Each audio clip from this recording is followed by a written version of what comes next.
Ang mabuting balita ng Panginoon, ayon kay San Marcos.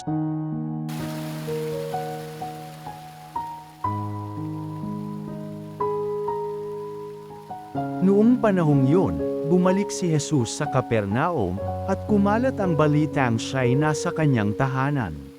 Kaya't nagkatipon ang napakaraming tao, anupat wala nang matayuan kahit sa labas ng pintuan. Samantalang nanggangaral si Jesus, may idinating na isang paralitikong dala ng 4 katao. Hindi nila ito mailapit kay Jesus dahil sa dami ng tao, kaya't binakbak nila ang bubong sa tapat niya, at inihugos ang paralitikong nakaratay sa kanyang higaan. Nang makita ni Jesus kung gaano kalaki ang kanilang pananalig, sinabi niya sa paralitiko, "Anak, ipinatatawad na ang mga kasalanan mo."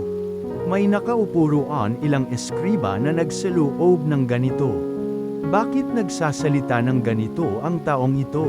Kalapastanganan sa Diyos yan.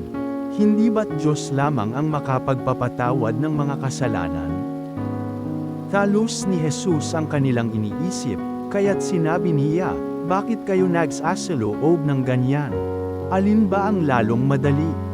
Ang sabihin sa paralitiko, ipinatatawad na ang mga kasalanan mo, o ang sabihing, tumindig ka, dalhin mo ang iyong higaan at lumakad ka? Patutunayan ko sa inyo na dito sa lupa, ang anak ng tao ay may kapangyarihang magpatawad ng mga kasalanan." Sinabi niya sa paralitiko, "Tumindig ka, dalhin mo ang iyong higaan, at umuwi ka."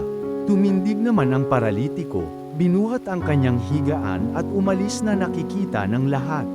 Sila'y pawang ng gilalas at nagpuri sa Diyos. "Hindi pa kami nakakikita ng ganito," sabi nila. Ang mabuting balita ng Panginoon.